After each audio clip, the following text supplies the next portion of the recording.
Good afternoon to all, and today's program is to discuss about two world religions, that is Judaism and Christianity. Let us let us start with Judaism first, and as it is described and prescribed in the different units of Judaism, that let us start with this Judaism.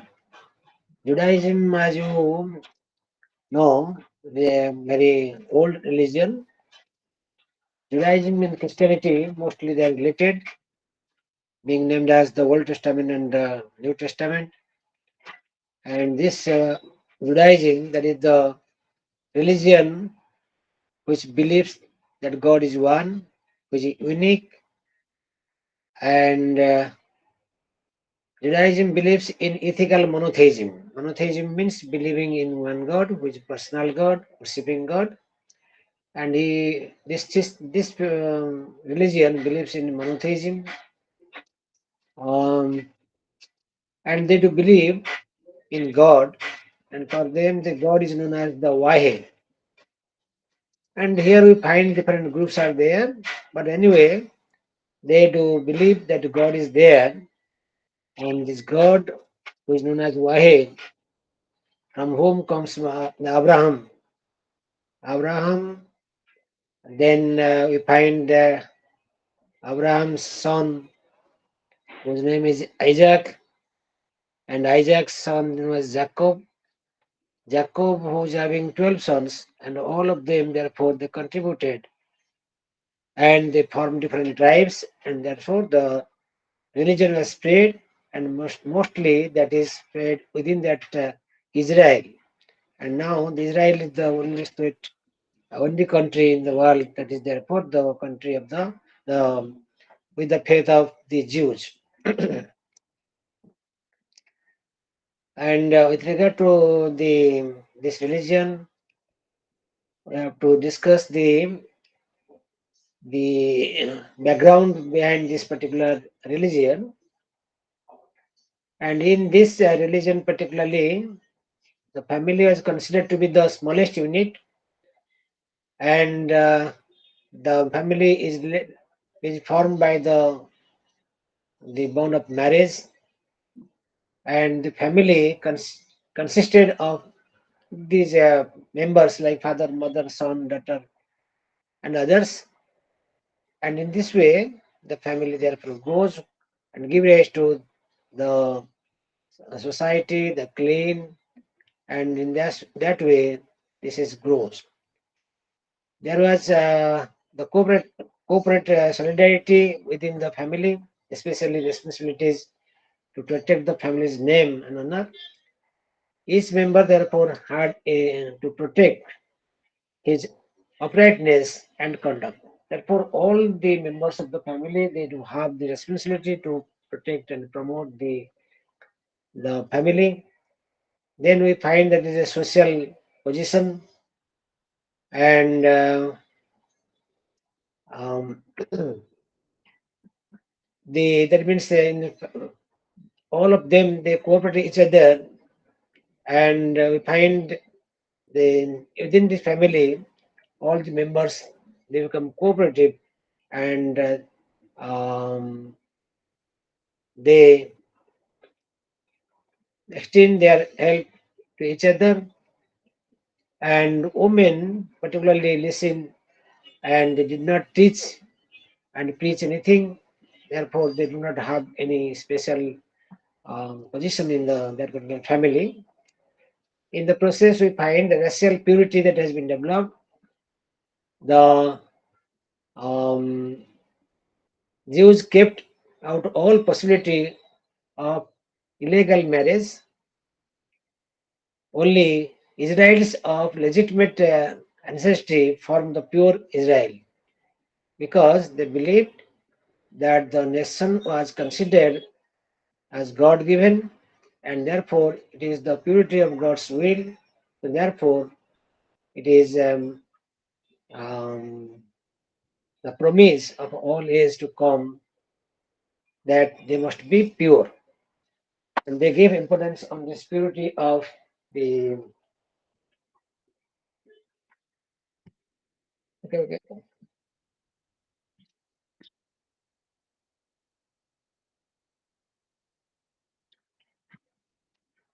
Then we find also this division of the in the society. We find different differences are there, rich, poor, so many um, people of different traits, and all of them belong to a particular class, and with the wealth and education, and particularly the poor people were the slaves and laborers, and they were considered the private property of the rich people. There are Jews and Gentile slaves. These two groups we find. There were people who lived on chariots, and we find it was the meritorious to show hospitality and to scribes. And this is how we find that is a um, class difference of class that has been developed there.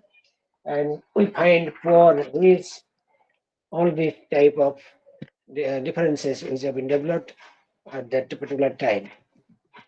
And with regard to that religious life of the Jews, particularly who are the followers of the Judaism, they believe in the Wahe, as already told you, that God and one God, monotheism, and that God is known as Wahe, and he's very different from that of God of the other religions because the God is the Lord of all things,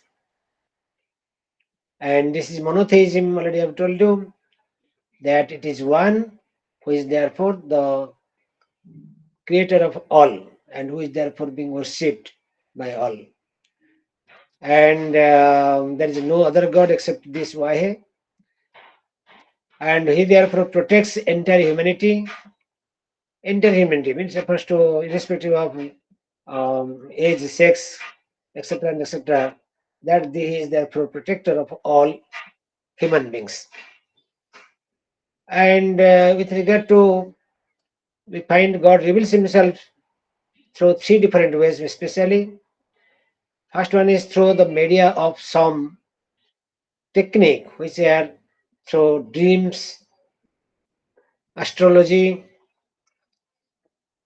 and we find the priests they are therefore consulted God through these instruments.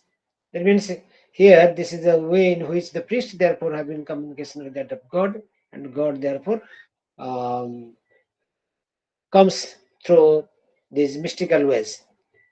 Then other one is through the prophetic revelation, that is through vision of the vision and listening to the words of the God. And third was known as uh, apocalyptic revelation, that is the revelation through the mysteries. Anyway, that is God, therefore, is being revealed in three different ways. And these are the religious beliefs which we find that is in connection to that of the Hebrew religion, or we can say that is the Jewish religion, that is Judaism. And with regard to the sacred books, we come across the uh, Torah. Torah is the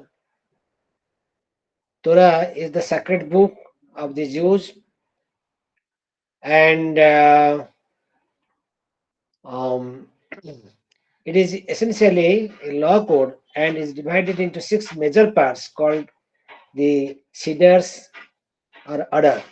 And these are their the laws are one is first one is agricultural law, then second one is the known as the festival laws, third is the family laws, fourth one is the criminal and civil laws, and fifth one is known as the laws concerning sacrifice in the cult, and last one is the laws concerning the purities. And and the great and the authoritative commentary to the Mishnah is the Gemara, which is also called Talmud. Ultimately, we can say that Torah means the law, and it consists of the 5 books. And the contents of these 5 books are as follows: that first is the content of creation, then the content of Noah, then content of Abraham, then next is the content of Exodus, and fifth one is the covenant and Sinai and wandering in the desert. These are therefore the different aspects of this Talmud, and Torah regulates the life of people at all levels. That is therefore the um, um, religious books, and therefore that regulates, controls people from all aspects. And there are also laws regarding worship, rituals, cleanliness, which is being prescribed in Torah. Torah covers all aspects of Jewish life. Therefore, they are different from other codes of law. And it is found that they believe that God Himself had um, called the way of God. It is closely connected with the covenant, and entering into the covenant, God makes Israel His chosen people. This is all that is being described in Torah, that is the sacred book of the Jews. Now let us come then to the Jews' writings, some other writings of Jews. That is, one is known as Talmud, and this Talmud is the collection of ancient rabbinic writings consisting of two things. They are Mishnah and German, respectively. This Gemara, this Mishnah and Gemara, these are the two different um, collections, and that is being compiled in Talmud, and constitute the basis of religious authority for the traditional uh, Judaism. And it has also two versions. One is the Palestinian Talmud, and the second one is the Babylonian Talmud. And the meaning of Talmud means that is, it refers to the itself is learning or instructions. That means Talmud is the instruction, and the instruction has been therefore incorporated in Talmud, which are of two different forms or kinds. Then similarly, Mishnah is another book, and which is concerning the Judaism. It is the first section of the Talmud. It consists of a collection of oral interpretations of the rabbis and the scriptures, and it was compiled in 200 AD, and it is written in Hebrew language. That is, Judaism also known as Hebrew religion, and that is therefore in Hebrew language that is being written. The other one in the Gemara, and in the second part of the Talmud, it consists chiefly of commentary on the Mishnah, and the language again is it is Aramic language, and it is compiled in the year 450 AD. Besides this, there is also another text known as Midrash. It is a type of interpretation, and it is a typical way of interpreting texts. It was done by a group of Jews for the Hebrew community and commented on the Hebrew scriptures. And it was believed to be, it was being prepared, it is believed that this is being prepared within the period of 400 AD to that of 1200 AD. Then coming then to religious life of Jews, the follower of this Judaism, and as already have discussed, that is God is the one who is worshipping God and who is known as the Wahe. Is very different from other gods already you know. So Judaism is strictly monotheistic, and there cannot be any other God over and above this God. And okay. So we are repetition, and let us come into the next section known as the prophets and festivals and prayers in Judaism or this Hebrew religion. And here, prophet means here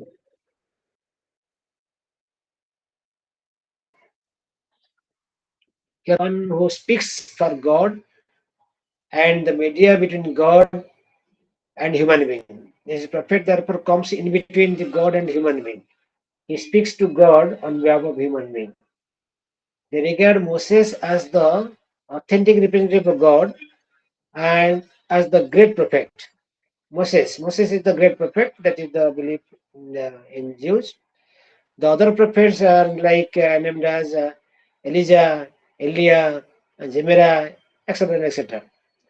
They denounce offenses against the Torah. Torah is the religious text, and therefore they denounces all sort of offenses which are therefore raised against this Torah.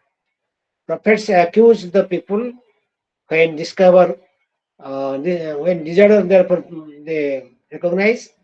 Prophets cannot therefore tolerate injustice, and their main objective is, or main duty you can say, is to correct the kings and change their attitude towards the people. When some people make huge accounts of money as profit, the prophets therefore correct them. They therefore dissuade them from this accumulation of money, because that is accumulation of money is something wrong. It leads to evil. In a revolutionary way, the prophets therefore challenged the society.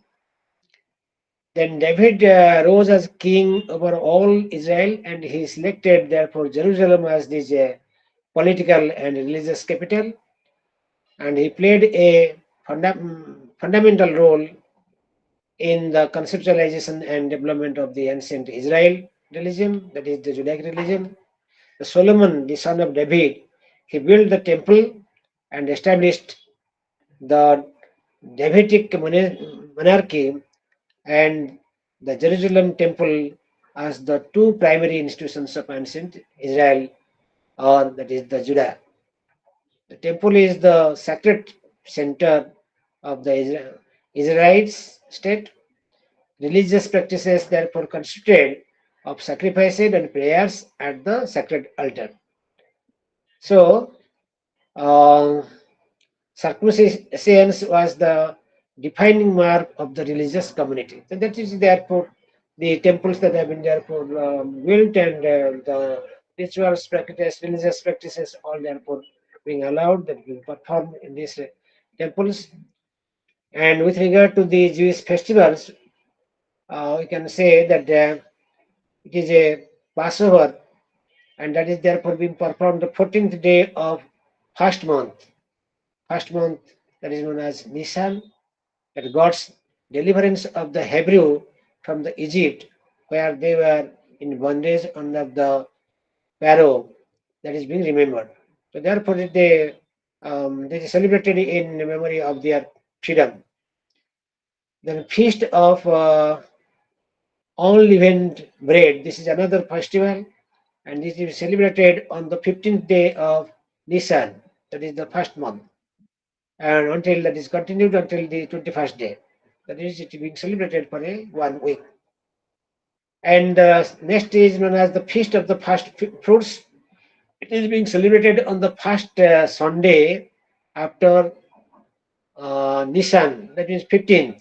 It is therefore accompanied by the offering of the first harvested barley to God. This is therefore is a function related to that harvesting, which also we find that is being celebrated in our country by different in different states, in different communities. Okay, then the feast of the week, that is therefore celebrated in 50 days after the first Sabbath following the Passover.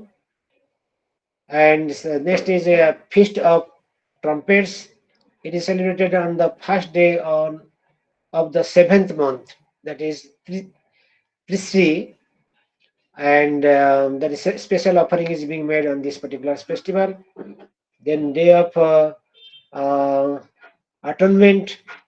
This is another festival. Feast of the tabernacle. That is also the another festival.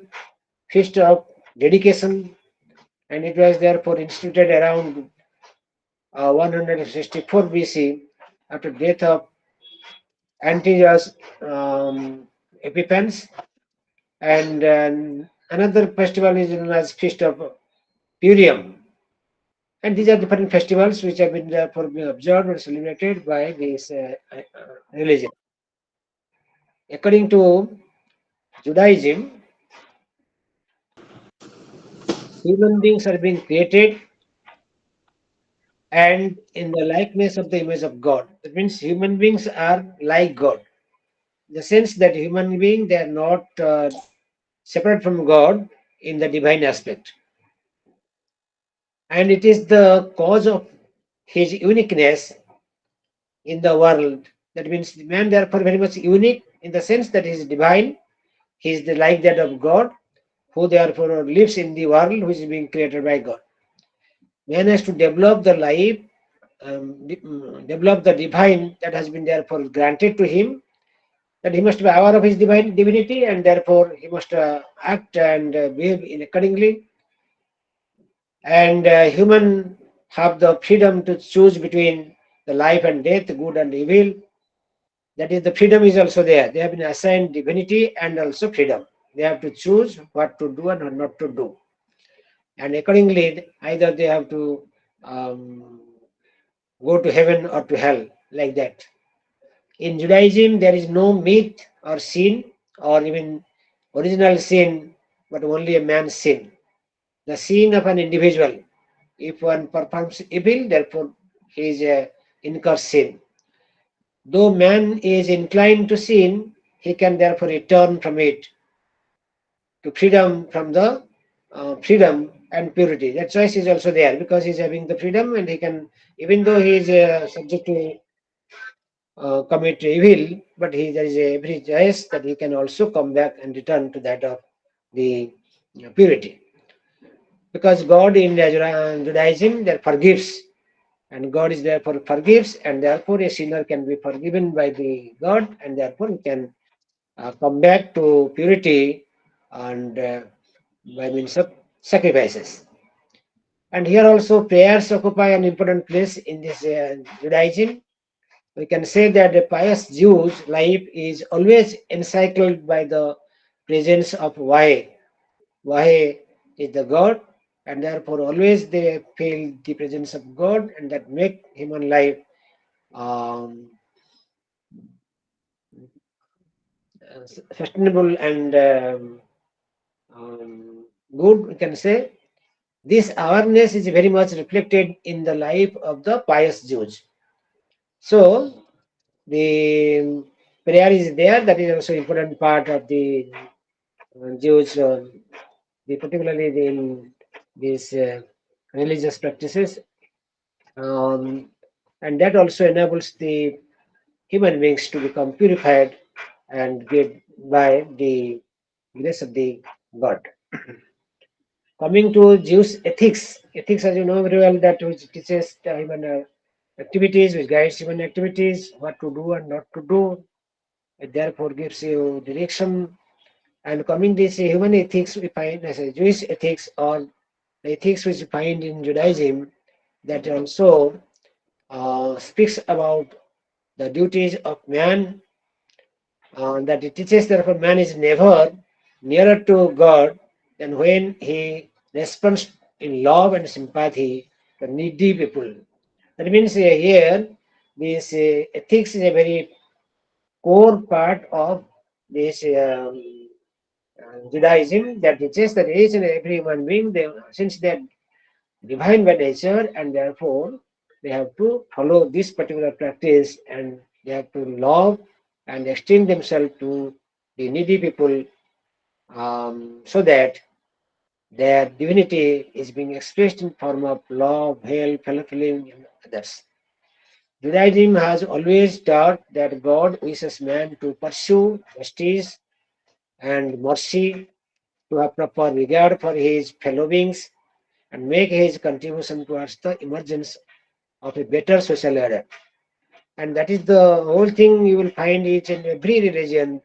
They do preach that man must therefore be divine. He must therefore cultivate all the virtues, and all these virtues are the human virtues and divine virtues also. Can we say by practice of these virtues, therefore he becomes very much close to his fellow beings and also to God on the other hand.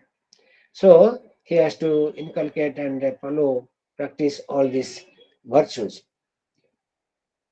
And Jews, therefore, ethics derives its sanction from God, that the author and master of life, and sees his purpose in the hallowing of the life and individual and social. That means the criteria for ethics of God Himself. The rabbis teach, just as God is gracious, be thou. That means you must be gracious to others as God is gracious to you. Just as He is called compassionate, be thou, be compassionate. Means you must also be compassionate like that of God. You must be holy like that of God, and therefore man must be having all the godly or divine um, character, and with that he must therefore treat others, fellow beings, accordingly. And with regard to concept of death and birth, here we find that the Jews' sacred book that talks about very little about this death and that of life. And according to the Torah, that is the sacred book in Judaism, and the Talmud, another text, Judaic text, the purpose of life is to fulfill one's duties to God and one's fellow man. And that is the whole thing all the religions talk about. That is, you must perform your duties towards the society, fellow beings, and also towards God. And that's why the same thing also you find in Judaism, that one has to perform his duties sincerely to his fellow beings, um, the society, you can say, at the same time also to God. They have their strong faith in the Messiah, who will therefore establish a social order and give a formal blessing. They believe it.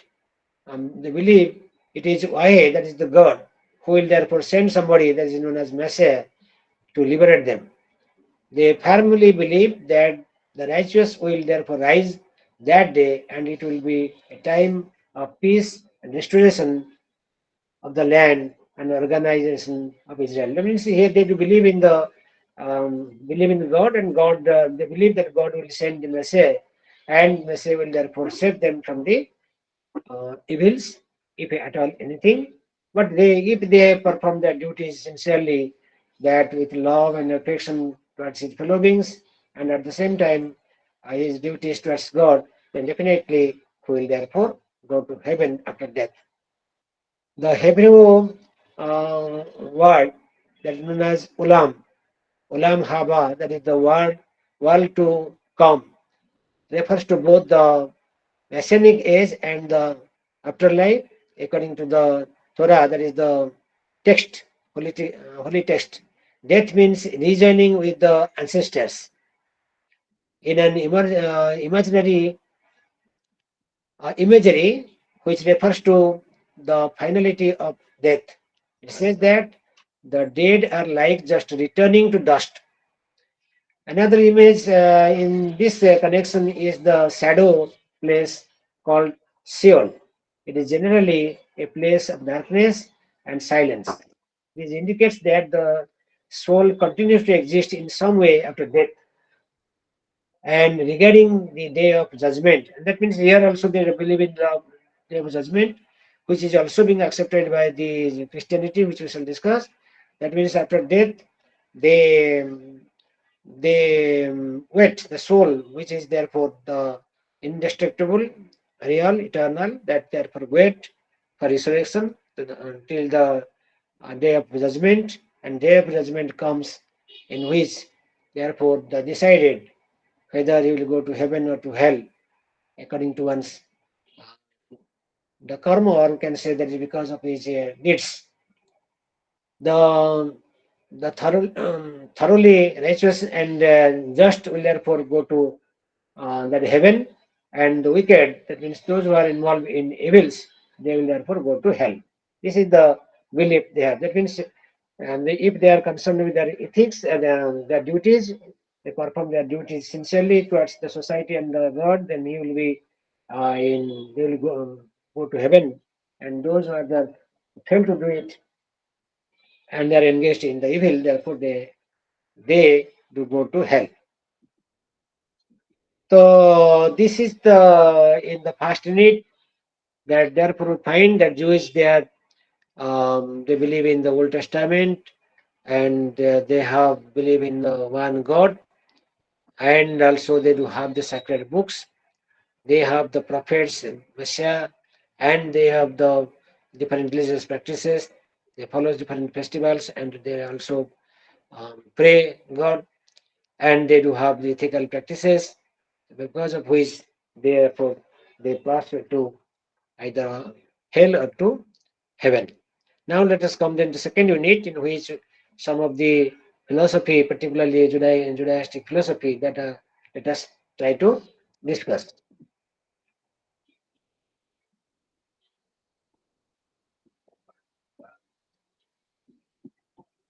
Okay.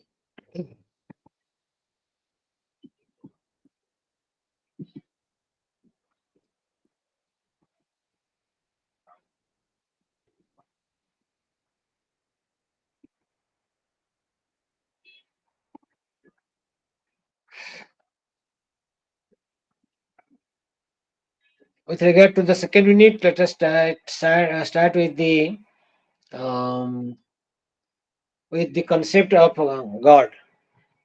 Already we have some um, ideas, and particularly the basic principle of faith. Let us start with this.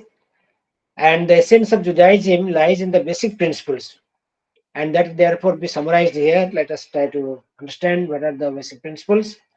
First, God exists.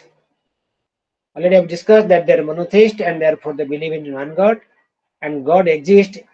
He, as the creator, He is the guide of everything. He is also maker of everything, and therefore He has created everything, including that of man and that of the world, everything. And God is also one who is unique. God is one, there is no other God over and above Him, and therefore that one God, and that God who is therefore eternal, who was, who is, and who will be. That is therefore, it is not subject to any um, that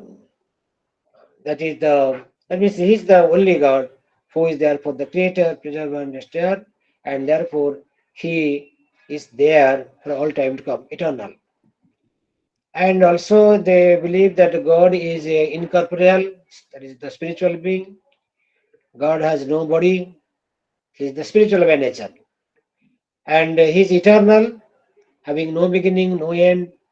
If we say that is a beginning, there must be an end, and that from beginning and end that cannot say make an eternal, that become finite, and therefore God is having no beginning and end, and that's why it is eternal.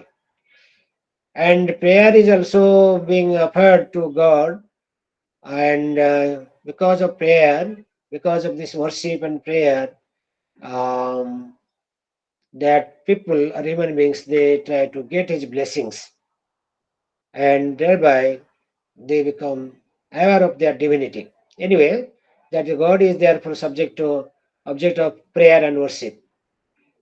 And the words of the prophets, that is also true. All the words said by the prophets are true. They have therefore prophesied God and command them to do, and so there can be no falsity in them. Because the prophets they try to profess the voice of the God, and therefore that is cannot be said to be false, and that is also true. Moses was also the greatest prophet and who comes between the man and God. And the Torah, as you know, Torah, that is the sacred text of this Judaism or Jews, that the that was being given by the Moses. The Torah was given to Moses, who is therefore the teacher of all the Jews. That means Torah is therefore is accepted by all. That is the sacred text, which is accepted by all and being worshipped by it. Worship means they follow it. There will be no other Torah other than one who is revealed by the Moses. And Torah is one, and that is therefore the revelation of the Moses, and that is therefore sacred, and that therefore is accepted and being followed by all Jews. God knows the thoughts and deeds of human being. And God, who is therefore creator, he is also all knower and is omnipresent, omniscient, and all these attributes can be attributed to him. And God will reward the good and punish the wicked, because already I've discussed that is on day of judgment. Here, the decision is being taken by God, who therefore reward those who are benevolent, those who are perform good activities, but punish them and send them to the hell, those who are therefore the wicked and engaged or involved in sin.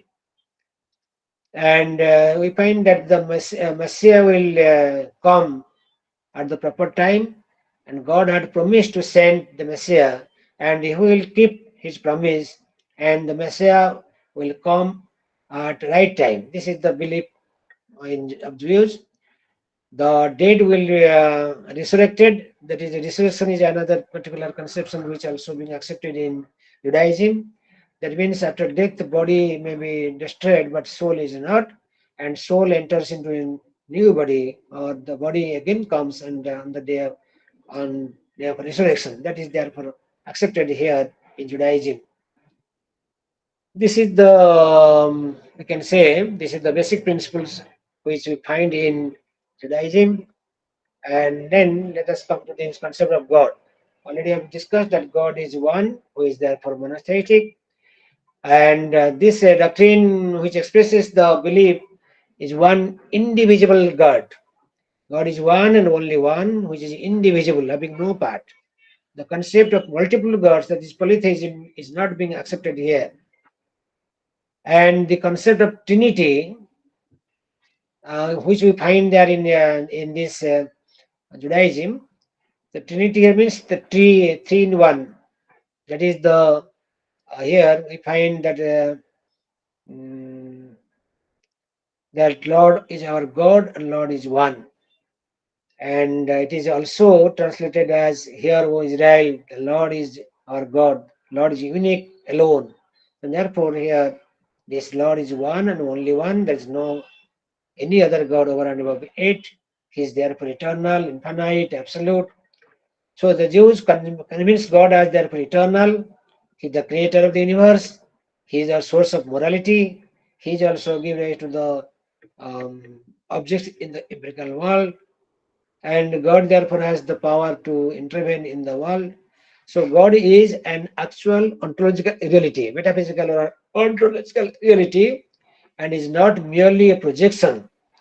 And here, if we go through Vedanta, if I remember, the Vedanta talks about Advaita Vedanta talks about God, and which God is known as the Para Brahma or lower Brahma, and that the creator, preserver, and destroyer of the empirical world. But that God is not the reality like that of the Para Brahma. But here the God which they accept, with the creator, is real and he is not mere a misnomer. He is the creator of the universe. He is one. Already I have told you that God is all powerful. He is omnipresent, omniscient, and he is also personal, because monotheism, already I have told you, they believe in one God, and that again is personal God, worshipping God. That's why the God is also personal. And coming the next section is known as the Kabbalah or mysticism, in which we find that the Jewish philosophy and practices that is being explained, and in mystical tradition of Judaism that is known as the uh, Kabbalah, that contains further elaboration about God, which are not accepted by all Jews. For example, it admits the possibility of resurrection, reincarnation, which is generally rejected by non-mystical Jews, theologians, and philosophers. That means here there is a difference of opinion or faith with regard to this mystical belief of the God. That God here the belief is there, reincarnation is there, but some Jews they do not believe in it. They also believe in a triple soul, of which the lowest level that is found that is in animal life and dissolved into the elements, the middle layer that is known as the intellectual, and that goes to Gan Elen, that is paradise, heaven, while the highest level that is known as uh, Nesma or the spirit, and which seeks union with the God. And that is how we find that the three levels of this soul, starting from that of animal to that of the highest, the spirit, which therefore always seek to attain God or to become one with the God.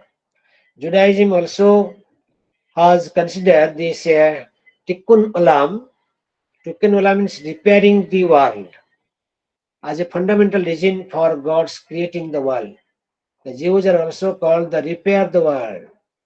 Therefore, the concept of life and death is not encouraged as the sole motivating factor for human action. Indeed, it is held that one can attain closeness to God even in this world through moral and spiritual perfection. Already we have discussed this, that one can therefore become very close to God, and by His grace, he can therefore be to attain the heaven, and therefore he can very much close to God and become perfect. The primary written work in the Kabbalistic tradition is the Zohar, namely, normally rabbis discouraged teaching this material to anyone under the age of 40, since they may misinterpret it without sufficient ground of the basic. Anyway, there is some restrictions are being there, because if it is not properly be understood, then it will be unnecessarily criticized, and thereby it will lose its beauty and significance. So this is the next aspect is the concept of the chosen race. The concept of the chosen race. And this is refers to a fundamental feature of Judaism and their notion of a chosen race. God choose them through a unique covenant with God. The description of this covenant is the Torah itself. Torah means the sacred text, and with the help of which, therefore, God choose a particular race. Contrary to popular belief, the Jewish people do not simply say that God choose the Jews from among other people. That it means those who are not Jews, that from other people, God chooses the Jews. This is the common faith that is being there, but such a claim is made nowhere in the Tanakh. That is the Jewish Bible, which is known as Tanakh. There is no reference to this Tanakh that such belief, which I found in the common people, that God therefore chooses the Jews from other people. That is not being found in the Bible known as Tanakh. In fact, such a claim would imply that God loves only the Jewish people, or that only Jews can have a heavenly reward. That means it refers to this, that God always loved the Jews, and therefore all sort of reward that are therefore inflicted by God to these Jews only. The claim actually made it that the Jews were chosen for a specific mission or for a particular duty. to be a light unto nation. That means Jews are chosen by God. They have a particular mission to attend, and that mission is that they must be the light to the nation. Means they have to contribute themselves, they contribute to for the cause of the nation. That means this is what they believe. They must therefore be good citizens and good, sincere religious people, and therefore they will do something good for their nation. That is why they call it the chosen by the God, chosen race.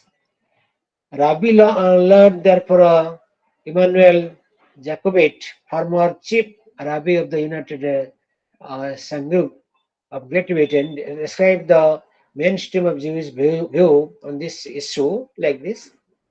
Anyway, that here we find this particular concept in Judaism that the chosen race, and this chosen race is being chosen by God with a particular view that these people will be sincere and faithful. They must be ethical. They must be very much sincere to the cause of the nation. Then the concept is known as the Messianic age, and they already know the Messiah that is being believed in the Judaism. The Jew believes that there will be a Jewish Messiah known as Messiah, and a king who will rule the Jewish people independently and according to Jewish law. This is the belief they do have that a king will come who will therefore rule over these Jews, and they will be independent, he will be very much law abiding, and he will therefore rule over these Jews as per the law, and his name is he will be named as the Messiah, message.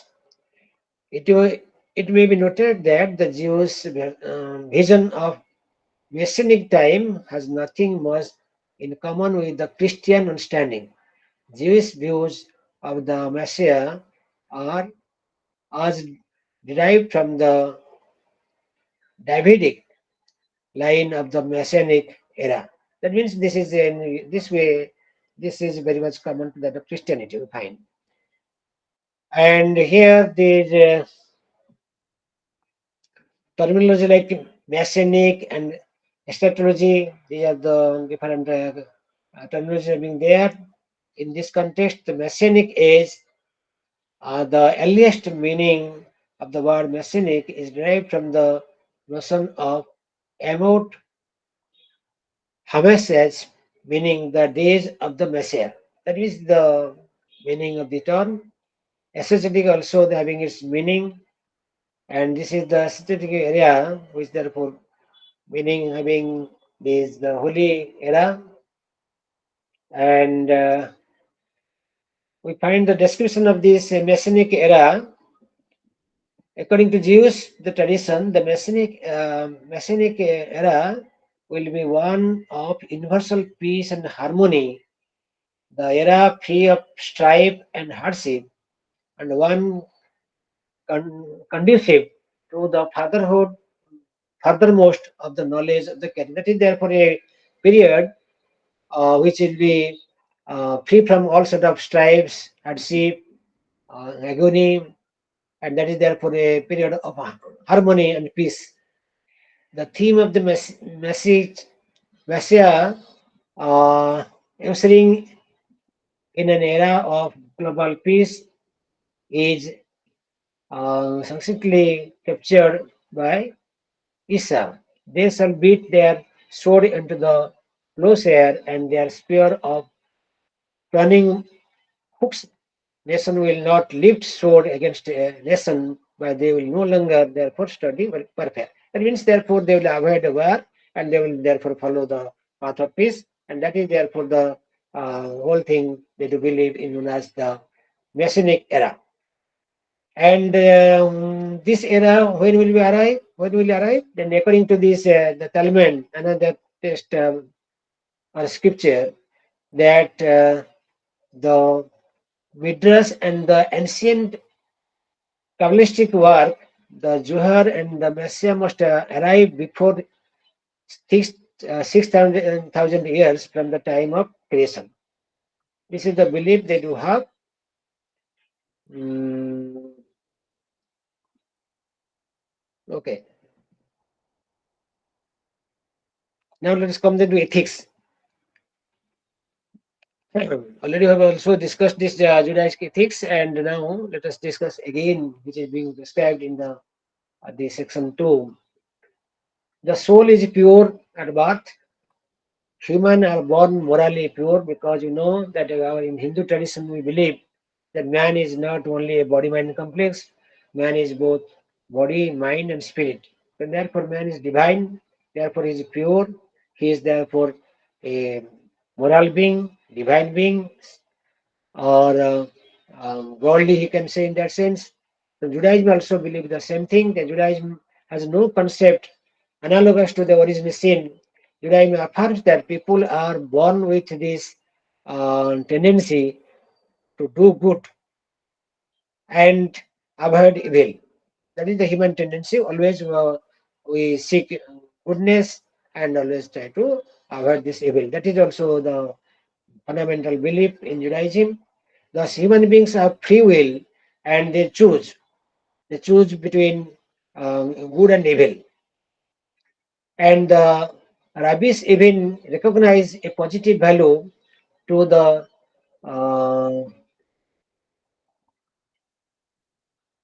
without the that means the positive value to that of good in lieu of this evil.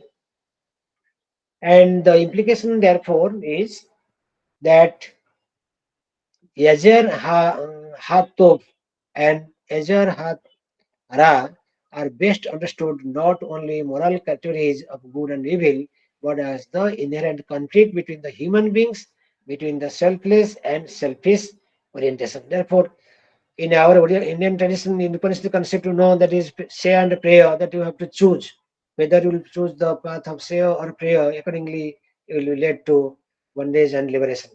So also here it is being believed that this good and evil that is to be chosen by exercise the human intellect, and this is therefore the selfless and selfish. Whether you will become selfish, egocentric, or you will be selfless, will therefore do something good for the society or your fellow beings. Judaism recognizes two classes of sin, that offenses against the other people and offenses against God.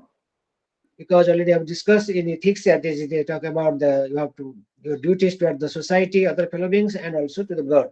And therefore, when you commit any offense or sin, therefore that is being raised against this either for other people in the society or against that of God.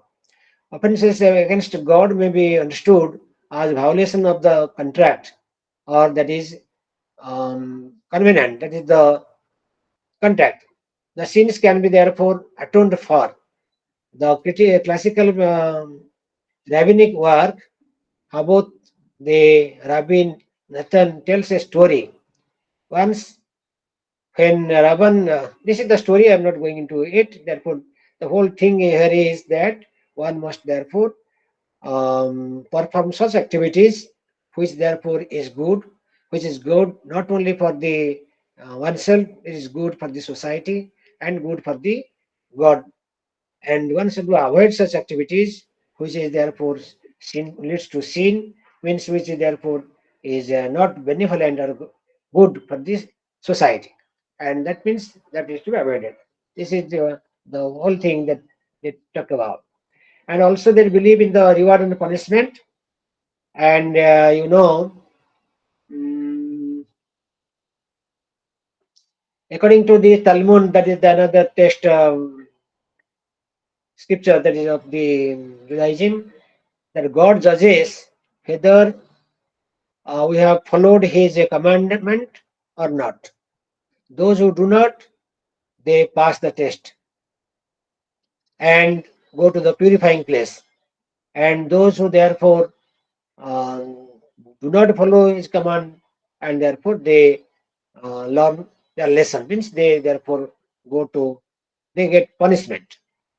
Already I have told you that this concept of resurrection is there, day of judgment is there, and on the day of judgment that the those who are therefore involved in the um, evil activities, therefore they go to hell as as punishment.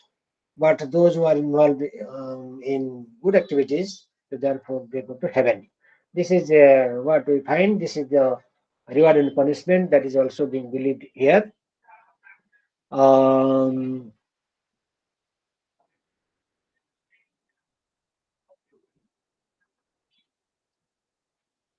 Another that is the Musar movement. This is what is Musar movement. Let us try to understand it.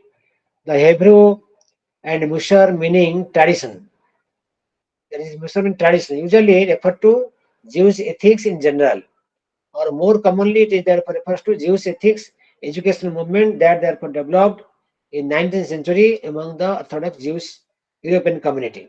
This is therefore the tradition and which therefore refers to that the ethical practices which have been therefore prescribed are being followed by the Orthodox Jews.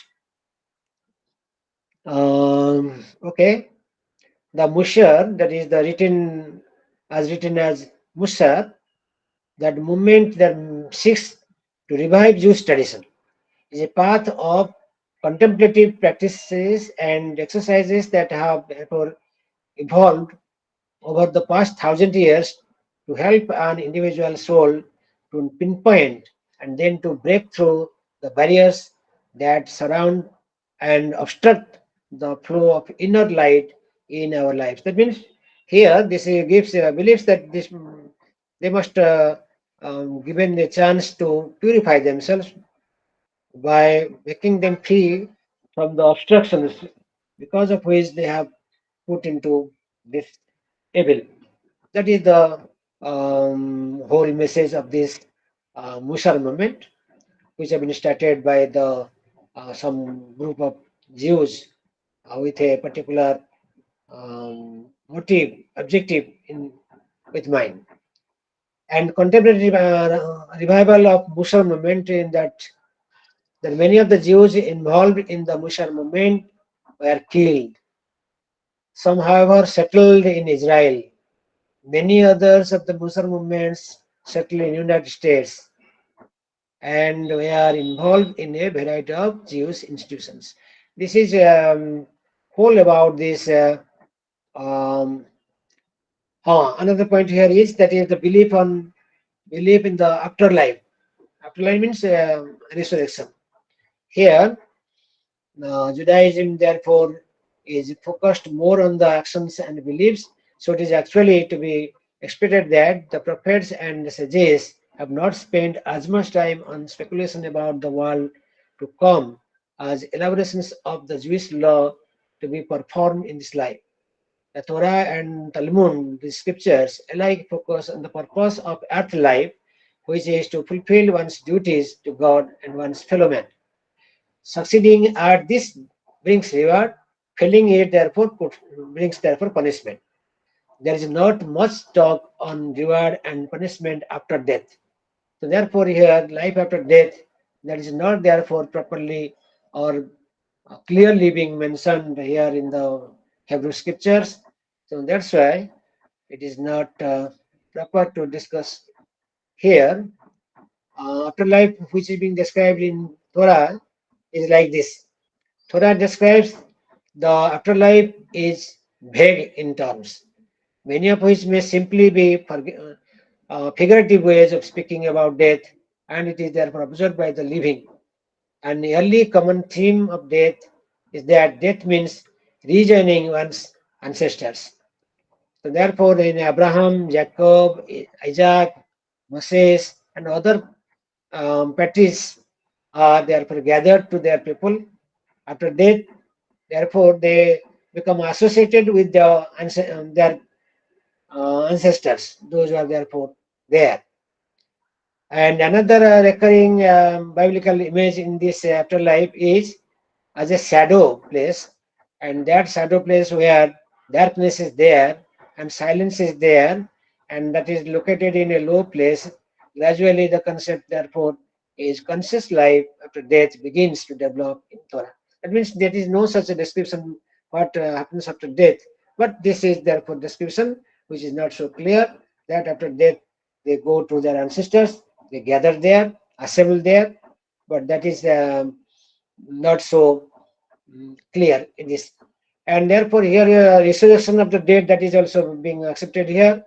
And also they believe in the day of judgment, already have discussed. Resurrection means that day after death the body dies, the body goes out, passes away, or that has been destroyed, but the soul remains, and that therefore again enters into the whole body on the day of resurrection. And that is being there. And day of judgment also I have discussed. Day of judgment is the final day on which the God therefore interferes, and therefore he assesses the activities of the human beings, dead beings, and taking their merits and demerits, virtues and vices into account, either they have been put into hell or to their sent to the heaven. That is the belief.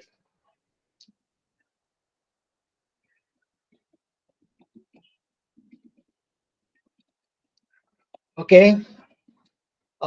Anyway, this is in brief about the Judaism. Now let us come then to the next other religion known as Christianity. Let me take a drop of water.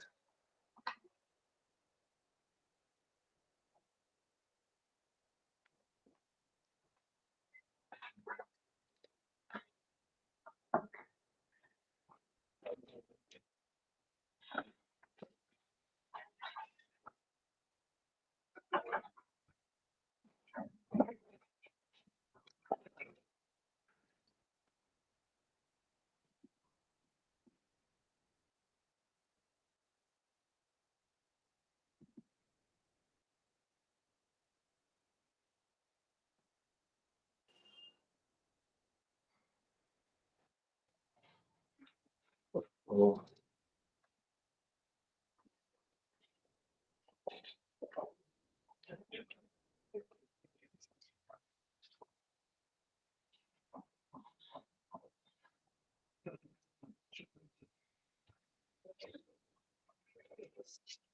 okay. And let me give a very comprehensive idea with regard to Christianity, and then we shall discuss as per the sections which have been prescribed in these two groups of Christianity, two units of Christianity.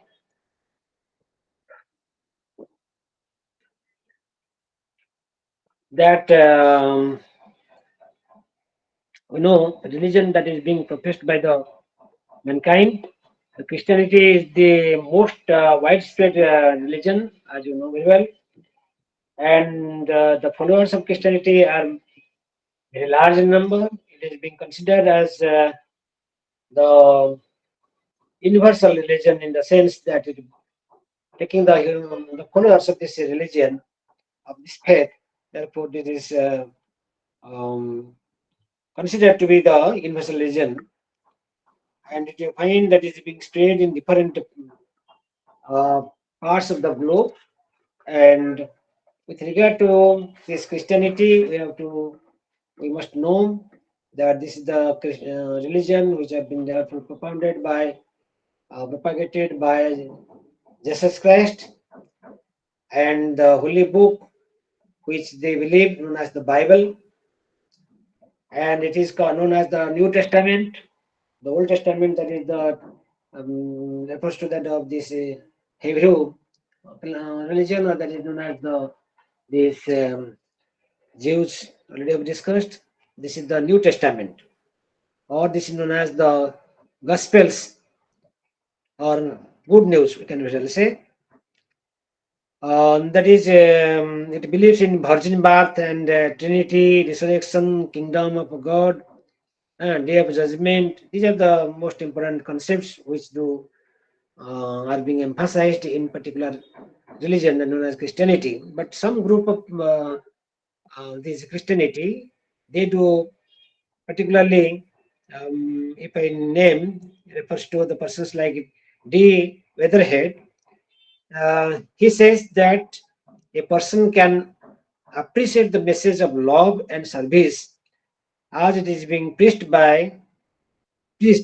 and lived by Jesus Christ. That is the whole subject matter of Christianity. So Christianity does not only refer to these practices and beliefs, but it is the refers to a life situation which is to be lived, and that is the life of um, love and fellow feeling and service. And if you go through this life of Jesus, Jesus was born to a virgin mother named as Mary, and his father, known as foster father Joseph, and he was born at Bethlehem.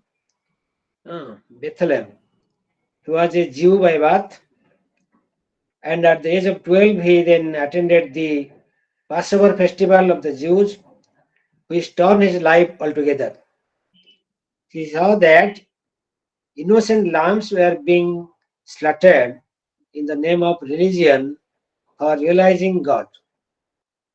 He then searched for the truth for a long period of 18 years with the sincere quest. And at the age of 30, after he was therefore baptized by John, he therefore commenced his life's mission of bringing man to God and God to man. Then, after he became the Jesus Christ, then he became known as the Jesus Christ.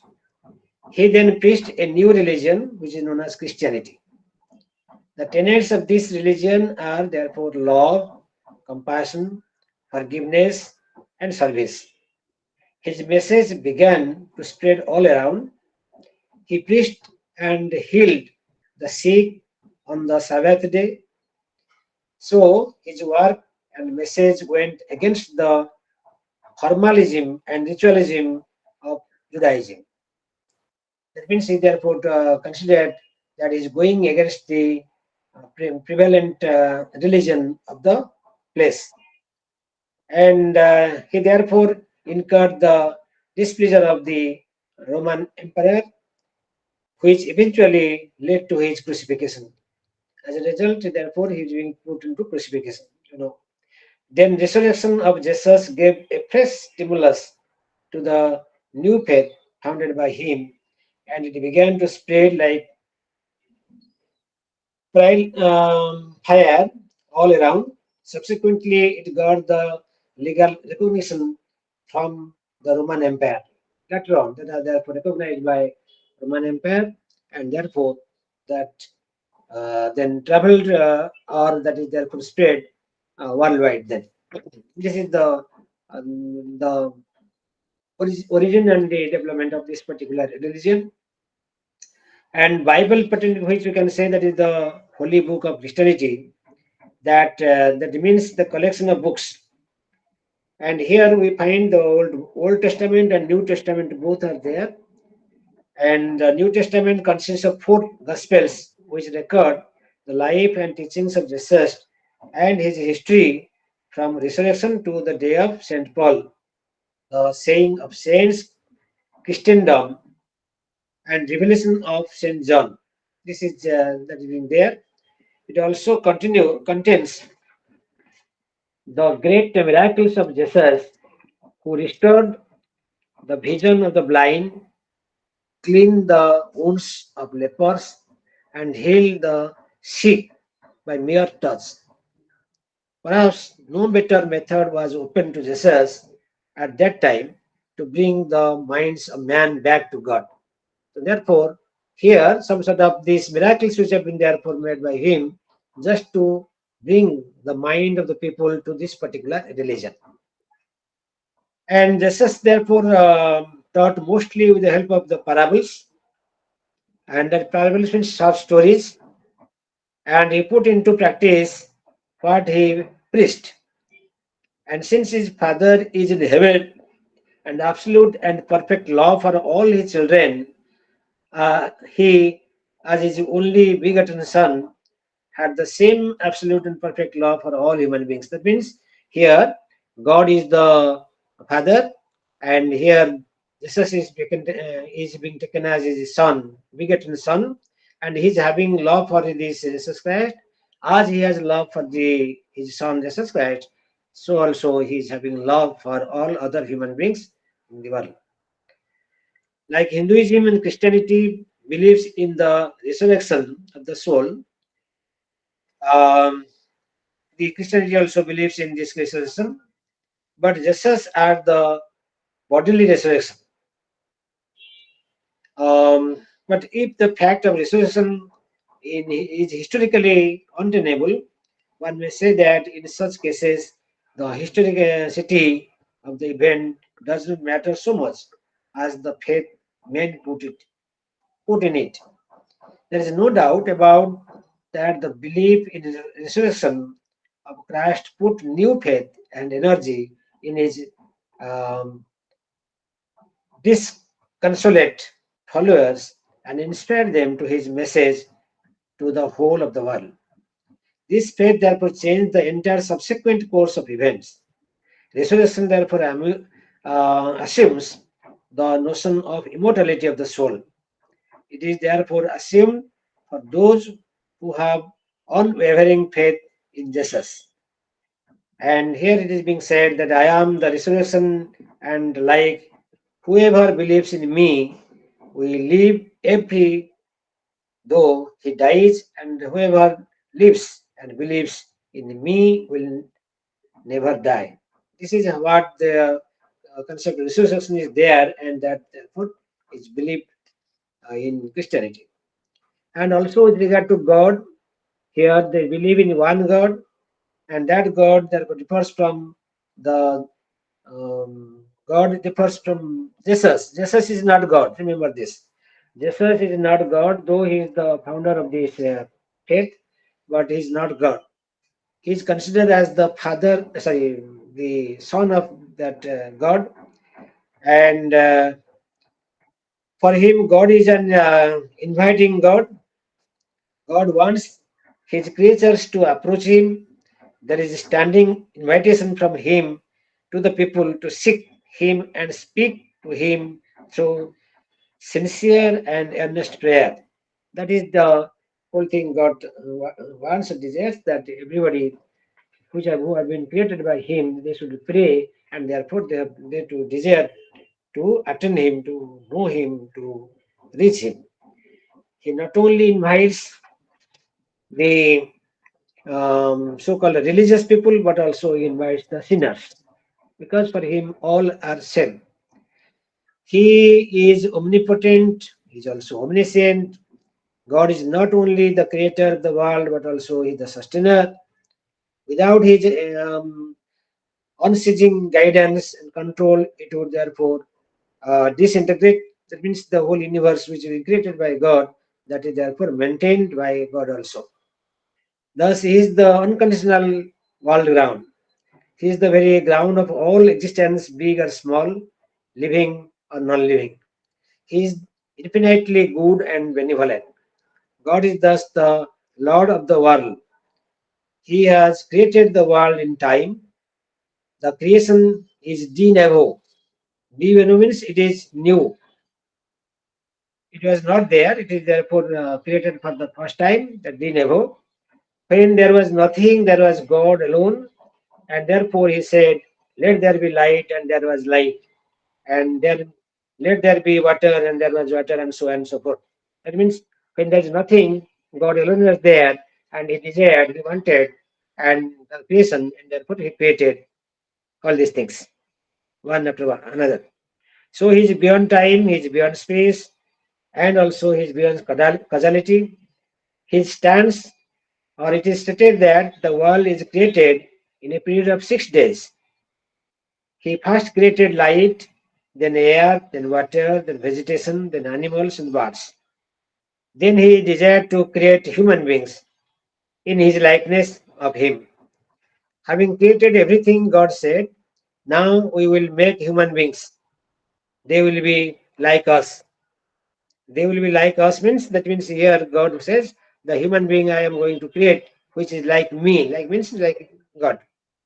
Thus, he has created it and keeps in it going and constantly guiding it towards his destiny. And in the creation, man occupies the most important place, the highest state, and that is therefore the highest creature in the hierarchy of the beings. He is created by God on the final day of the creation. Man is not an economic being, as Marx points out, or he is not only a mental being or rational being, as we ordinarily points out, man is a rational being. That is also not the whole truth. He is rather a spiritual being. Therefore, this Hindu conception that is the man is not only body and mind, he is also spiritual. That conception is also being accepted here in Christianity. If you conceive man in terms of matter and body, then endowed with the instincts, it will therefore become almost impossible to convince him or conceive him that the true way of life is to love the fellow beings. If it is only matter, body, then this love towards fellow beings that is cannot be, and they will follow. So also, he is divinely gifted to be in possession of the knowledge, that is the knowledge of good, bad, and therefore he possesses the free will, and exercising this free will, therefore he chooses what to follow and what not to follow.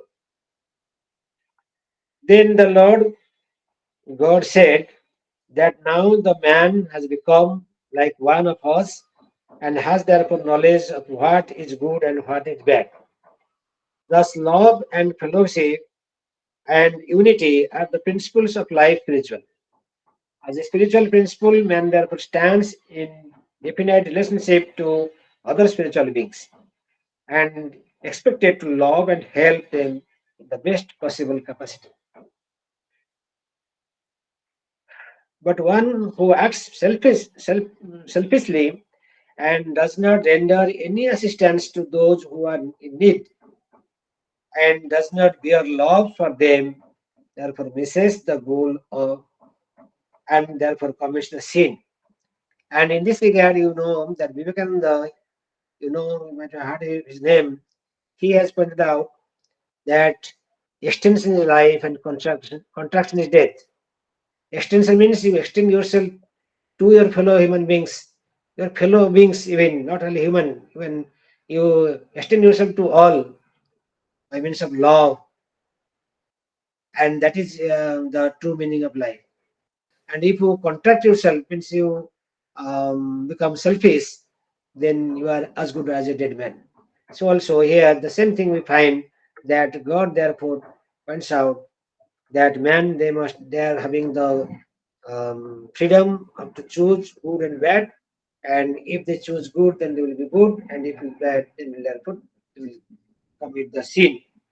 One thing that needs to be emphasized here is that Christianity does not accept the prenatal existence of the soul. The soul begins to inhabit the body at the time of conception, but does not die with the physical death. Already we have discussed that death that takes place only to body but not to soul. Again, only human beings have soul and no other being have soul. That is the Christianity belief. Human beings they do have soul, and non-human creatures like animals and other um, beings, they don't have any soul. As a spirit, the man therefore is a spirit. The man stands in a very close relation to God because God is spiritual and man is also spiritual. Therefore, he is divine by nature in that sense. Since God is the central principle of the universe and responsible for sustaining and preserving it, and also for seeing that the forces working for evil are finally defeated, it behoves man so to conduct himself in the affairs of the world as to make God the center of his life and the universe.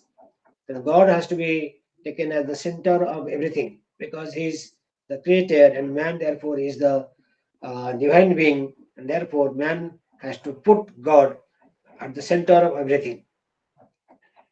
If a person displaces God from this central position and places himself or somebody else at the center, he then act sinfully. That is the most important thing. Means here God must be taken at the center because He is the creator of everything. And if instead of putting God at the center, if somebody else, oneself or somebody else, something else is being put in the center, and then therefore that becomes a sinful act. And besides being the creator and sustainer of the world, God is also the redeemer of the world.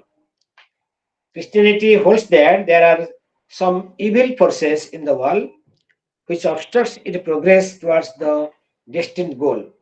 These evil forces cause suffering to man both in his individual and collective life. Often suffering comes as a necessary consequence of one's mistake or sins. Sin is nothing but one's wrongdoing. By exercising one's freedom, if somebody therefore commits some blunder, mistake, that is therefore give rise to sin. So, sin is nothing but one's wrongdoing. Sometimes sin is understood in terms of the doctrine of the fall or the um, or it is known as the original sin, which many Christians reject as untenable.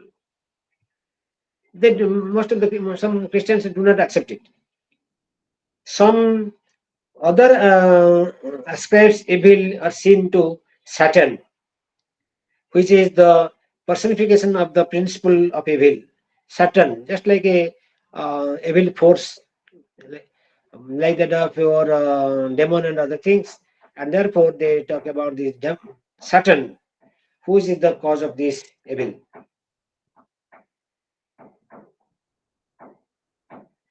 So, um, but this view does not provide us with a real and satisfactory explanation. Some others, like St. Paul, is of the view that there is nothing like good or bad in the world, but our thinking makes it so. And therefore, our thinking makes something good or bad. It is therefore a subjective view. This view is also inadequate since it makes good and bad wholly subjective.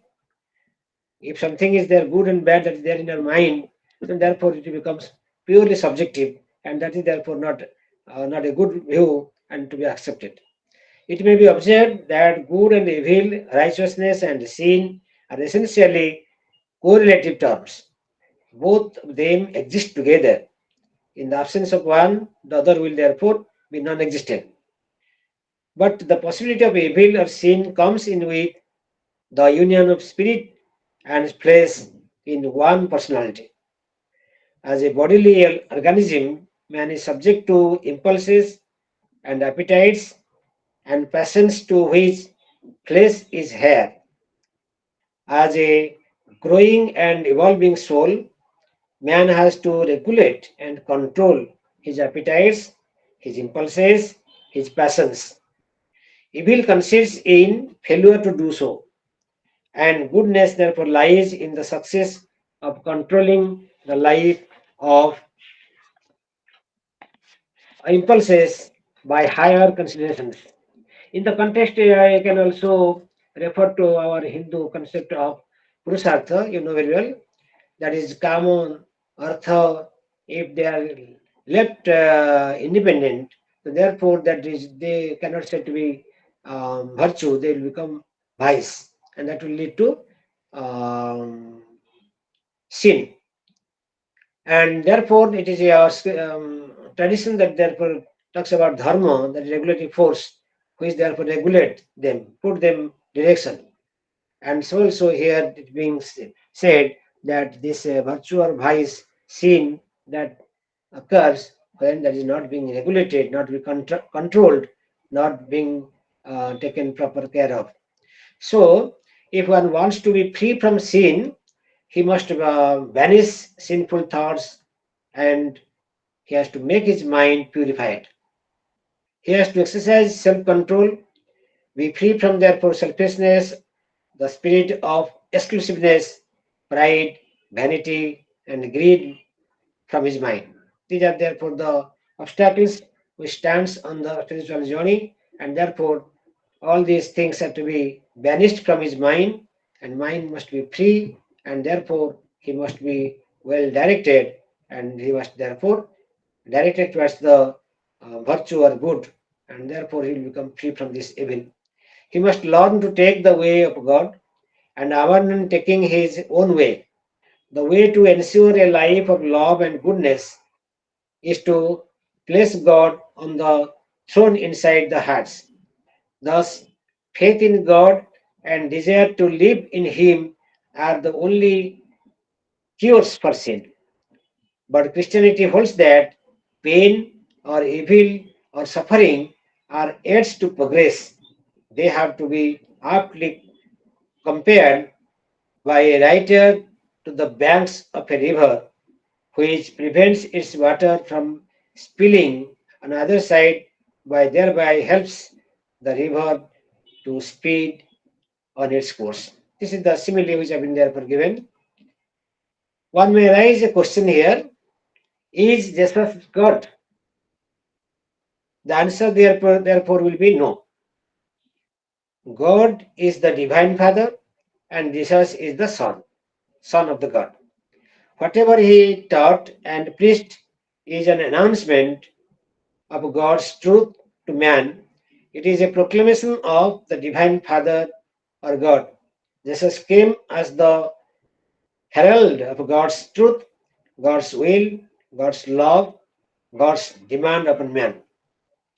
That means God and Jesus, they are not same, and Jesus is the Son, God is the Father, and Jesus has come just to um, redeem the sufferings of the humankind from the world. And thus Jesus is the Son of God, or God incarnated in blood and flesh, preached his religion and morality for the redemption of the sins of the mankind by his love and grace. Redemption is an important concept in Christianity, which means saving. So Jesus saved the sinners or the lost souls by sharing his life with them. A lost soul is a person who has gone astray in his quest after God, and not a person who is utterly um, damned to destruction forever. But a human soul may be said to be lost of a person in whose body it is lost, lives a life of purely sensuous and worldly enjoyment, and is therefore forgetful of the larger and wider range of things like that of truth, knowledge, love, beauty, goodness, communion with God. All these are therefore the divine um, virtues, and instead of following all these, therefore, one is therefore involved and indulged in the worldly sensual pleasure enjoyment.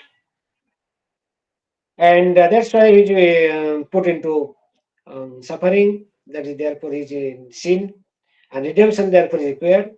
And redemption therefore is obtained through God's love and grace, which therefore requires the mediation of Jesus. Then Jesus therefore came, and as a who therefore plays the mediation between these people, those who are therefore suffering from this sin. And that's why he came here, just to redeem the sufferings of the um, sinner. So, since the divine grace can reach us only through the mediation of Jesus, he can easily be described as our redeemer. So, on one occasion, he is on the record to have said that he had come not to destroy but to fulfill man's life. Not to destroy, but to fulfill man's life. Fulfill here means that he therefore makes man free from the clutches of the evil, and therefore makes him free from suffering, and fulfills his life. Therefore, make him aware of divine life, divine aspect. The concept of Trinity is also another important concept in the, Christianity. Trinity, and that is a significant concept in Christianity. It means three realities such as Jesus, which is the Son of God, and the God, and the Holy Ghost. They therefore are three. They constitute a unity. Trinity here refers to, they constitute all the three, they constitute an unity. The three taken together from the form the Trinity. The assistants uh, Astensian Creed states the doctrine is lived. Another concept which therefore figures frequently enough in Christianity is the kingdom of God. And in the Trinity, you remember that in India, in our Hindu concepts, we also believe in Trinity, that Brahma, Vishnu, Maheshwara. And Brahma, Vishnu, Maheshwara here, they are taken as Trinity, but they are not one. They are three independent. Brahma, Vishnu, Maheshwara, they are independent. Brahma is there to create, Vishnu is to sustain, and Maheshwara is to pralaya, destruction.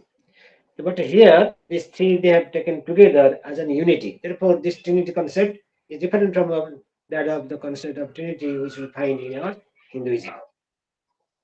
Another concept which we also find in Christianity known as the kingdom of God, which is very often also used synonymously with the kingdom of heaven. This phrase signifies nothing more or less than obeying the wills of God. It is not something which comes into existence at any given time or which descends from heaven on earth or something which is achieved by man. What exactly it means that it existed always and also shall be existed. It existed and also will exist. It stands for the condition on earth in which God's will be fulfilled. That means here the God's will is to fulfill here in the heaven. That means here earth will become a heaven. Being in the earth, one will enjoy the peace of heaven. That is the whole thing. That is kingdom of God or kingdom of heaven. That exactly mean. The way to enter it is to execute the will of God. That is to the best of one's capacity. Will of God is to become free and to exercise to engage oneself in the good of others. That is the whole thing. And the God's will, you can well say that you are divine and therefore you will always be engaged in divine activities. The way to enter it, therefore, is the executed will of the God to one's best capacity. This can be realized fully when the evil in the heart of man has been vanquished, and man therefore have become pure in his heart and mind. Therefore, all his evils they have been therefore evacuated from him, and he is therefore complete with love, fellow feeling, brotherhood, and that is therefore that must be there within his heart and soul. Christianity is also essentially a religion of love, service, and sacrifice. Human love is transient and conditional and finite, while God's love is unconditional and infinite. God loves all, be thy sinful or virtuous. So God loves all, whether he is a sinner or that of a virtuous being. True love entails forgiveness. This is exemplified in the act of supreme sacrifice of Jesus. You know it very well that when Jesus was being crucified, at the very moment he was therefore praying God, "Oh Father, oh God, these people are ignorant, they do not know what they are going to do, what they are doing. I am you please kindly forgive them." This is love. The love for the so-called the opponent, so-called the killer. That is the true love which therefore find in Christianity. These So, this is exemplified in Jesus Christ's life. In this context, his commandment, resist not evil, to his disciples and followers is very significant. These three words, resist not evil, these three words are most significant in the whole of the New Testament and constitute the central teaching of Jesus Christ. Unlike other religious teachers, he raised the principle of non-resistance to the level of a fixed rule, demanding obedience and lifelong observance. It is an admonition as to the way the people should behave towards their fellow beings.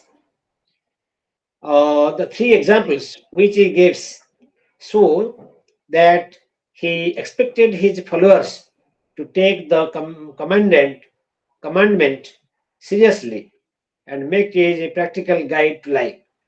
These are the three commandments which let us try to understand. The first is therefore, whosoever shall smite thee on thy right cheek, turn to him the other also. And this is very much has influenced Gandhi. You know very well, Gandhi was mostly influenced by Christianity with that of the sense of love. And taking love, he has identified it with that of Ahimsa. You know it very well. And he also takes the same thing. If somebody slaps in one of the cheek, you show the other. And the same thing here is being said in the um, Christianity. That is, Jesus Christ has therefore has given this commandment: whosoever shall smite thee, when he gives a slap on your one of the cheek, you show the other also. Second one, if if anyone will sue thee at the law and take away thy coal, let him have thy cloak also. That, that means here he advises that if somebody takes away the coal and you also give the cloak, so that this is the symbol of love.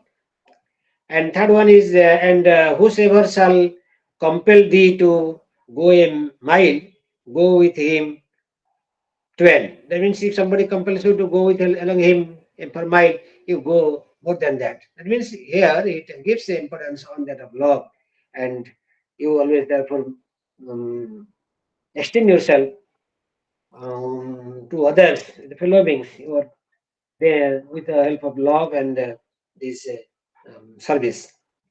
Every human being therefore ought to imbibe such love and grow into the likeness of Father.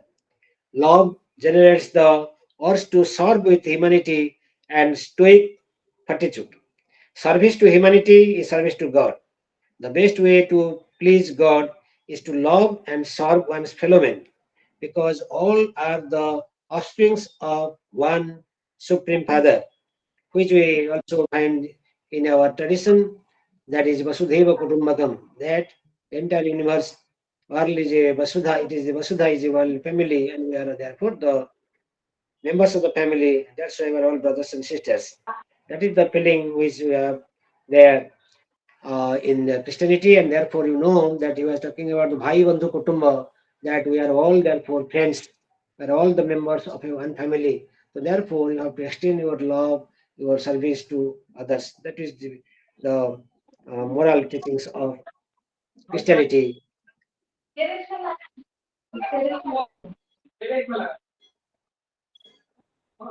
So the best way to please God is to love and serve one's fellow men, because all are the offspring of the one supreme Father, that is God, who witnesses all that we think and do.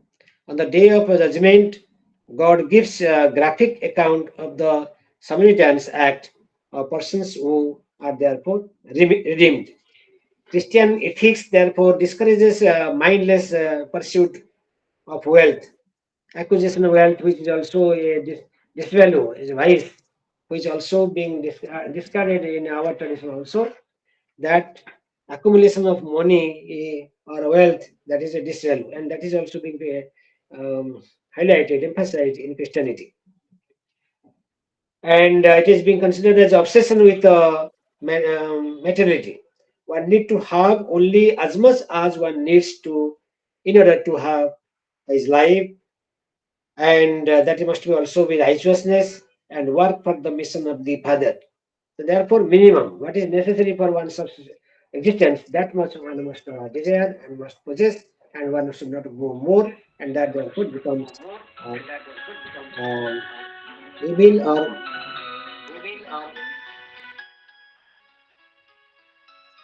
what happens? Samima, don't create any disturbance, please. So, this the richest means the rich people of the world do not therefore stay with a person always. One should work to acquire only the kind of riches that enables one to live in the heavenly abode. Means that the richness will not last forever, and one who is rich now will become poor tomorrow. But the richness which one incurs within one's life, that is the virtues which incurs, that therefore helps one to enter into the heaven.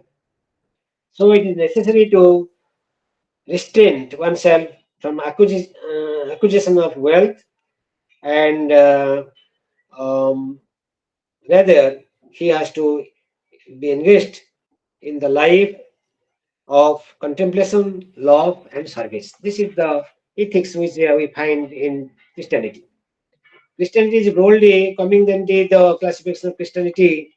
We find this division is being made into different branches, and we find that Christianity is broadly being divided into three great branches, such as Roman Christian Catholicism and Protestant Christianity, and third one is known as Eastern Orthodoxy. The new faith, particularly propounded by Jesus, became the official religion of the Rome Empire in the name of Christianity. As I already have told you, that is in the year 313 AD, by giving legal support to it. But in 1054 AD, the first great schisms that occurred, the church got split into two organizations. The number one, that is the Roman Catholic Church, and that is headed by the Pope, and that is the at Rome as its head office. And second one is known as the Eastern Orthodox Church, with its headquarters at Constantinople. That is there for the headquarters where that is there.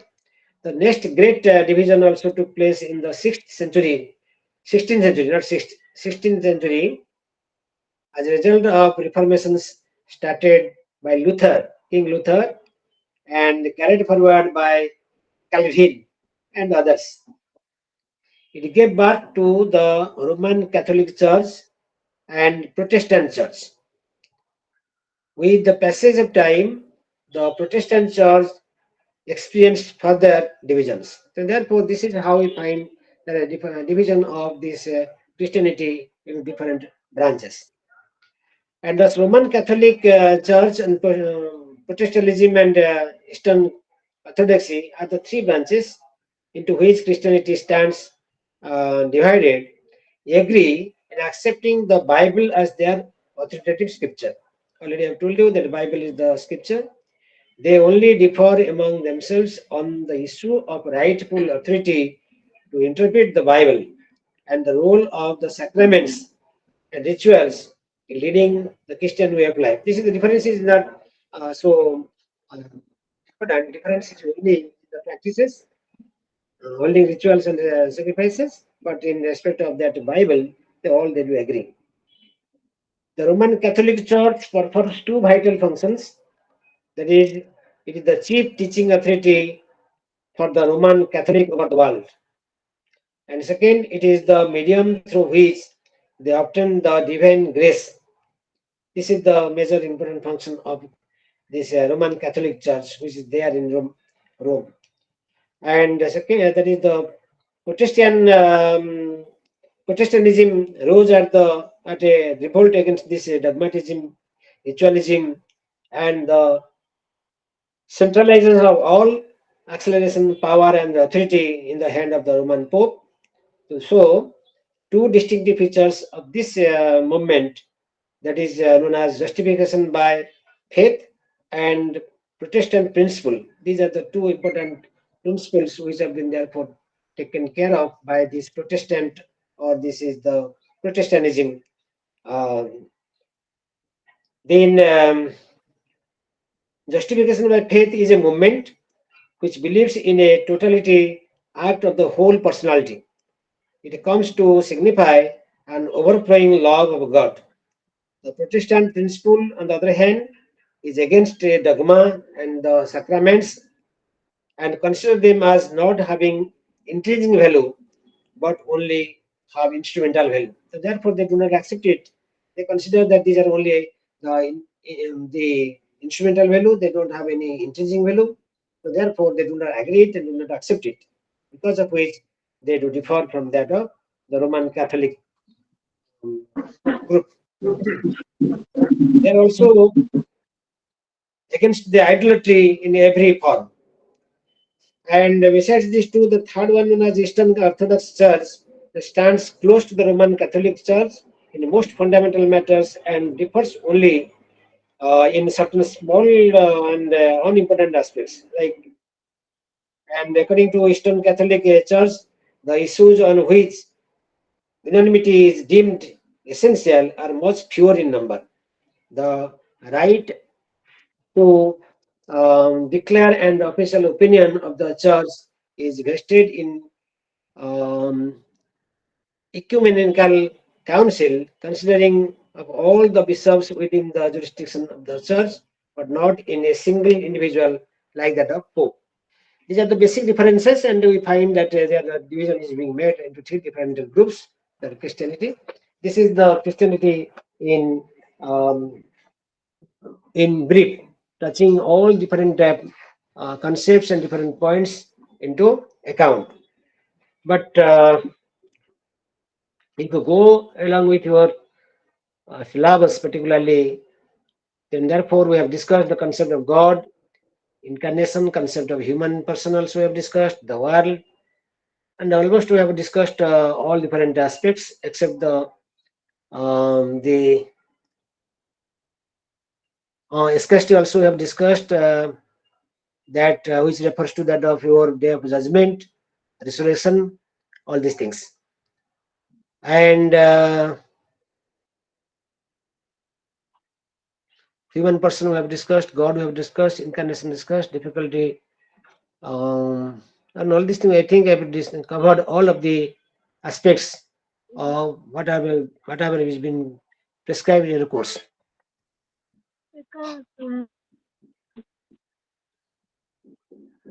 Thank you. Thank you for your patient hearing and being present in this lecture, unlike other days.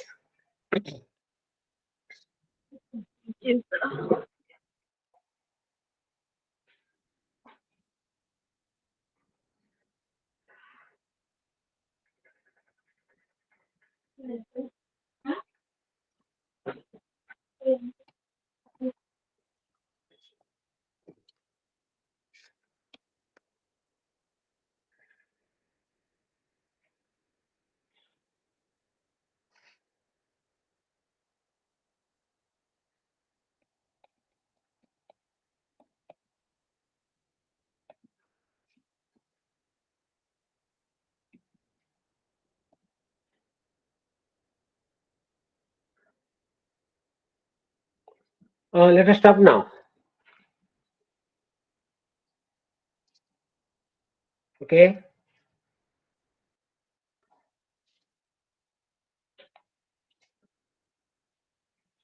Am I not audible? Let us stop.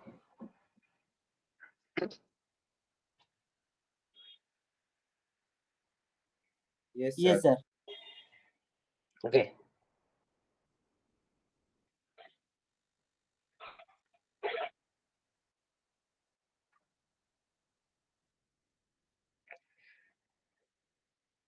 Samima Parvin, do you want to speak anything? Ask anything? Yes, sir. No. We have few minutes in your hand. If anything you have to ask, you can ask also. I just gave a comprehensive idea of knowledge of this Christianity instead of discussing all these different concepts in what is being prescribed in the course. Touching all these points, I have therefore given a comprehensive idea regarding the Christianity, the faith, including that the Bible, God, world, human being, that is evil, ethics, uh, eschatology, day of judgment, the all these concepts. I think it is being covered. And if you have anything to ask, you can ask. Om Prakash, anybody?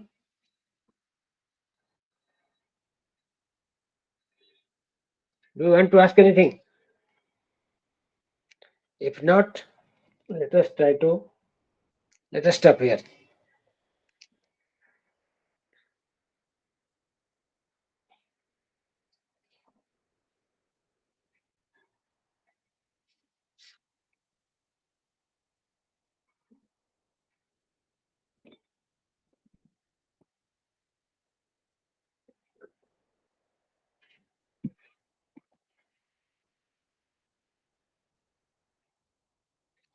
Okay, let us sum up at the end. Let us sum up what we have discussed in connection to this uh, Christianity.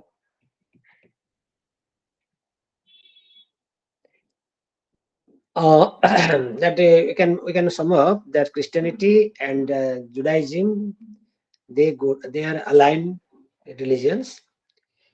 Judaism believes in the Old Testament, whereas Christianity believes in the New Testament. The Christianity and Judaism, they do have some sort of similarities in their faith and practice. And here, the Christianity, that is therefore that it is having a particular worldview, and it is with specific and original approach to the concepts of God, world, and human being. Um, and it is therefore present. We discussed that the concept of Trinity also have discussed that God, Jesus, and that the um, eh, the demon, that all the three they have been accepted as the one and one unity, that is known as the Trinity.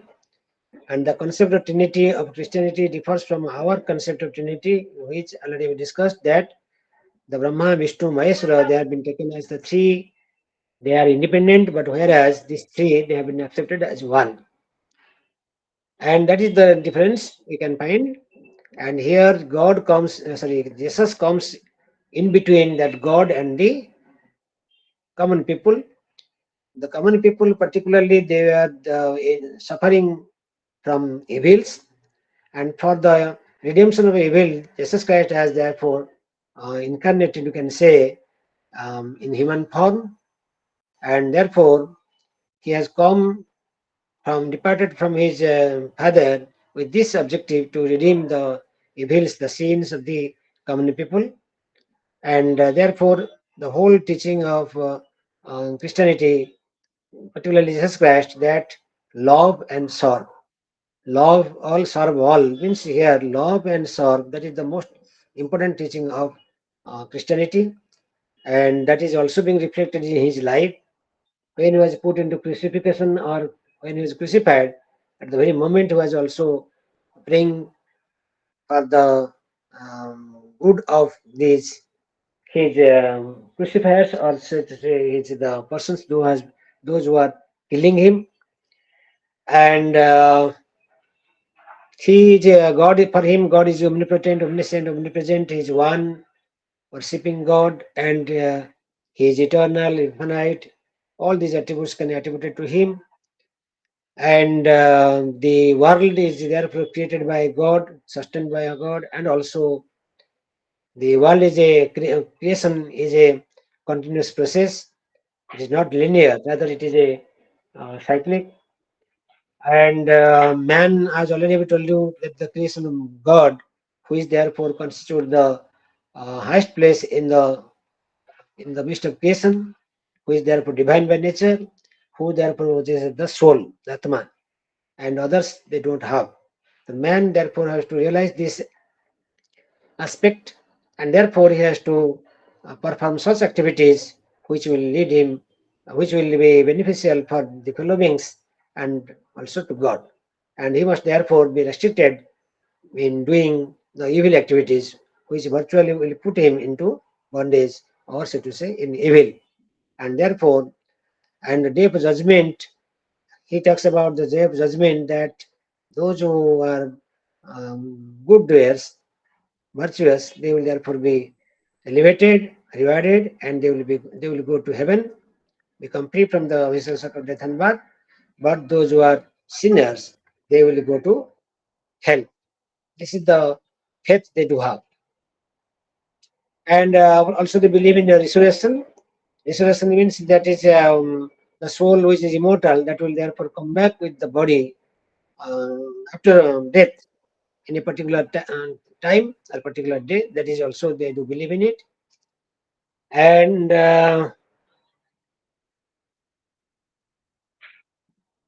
And this is they also believe in incarnation, just like the Jesus is an incarnation of God. So also when the situation arises, when there is a um, the, there is necessity arises, then the God also incarnates, and he believes Christians also believe in it.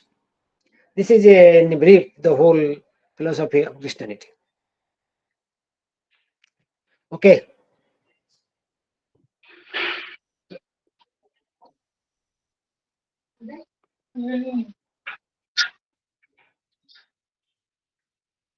कौन समीमा?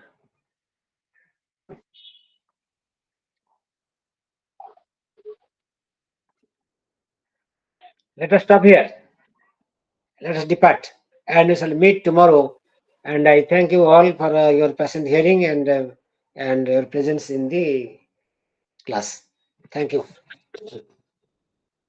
Thank you, sir.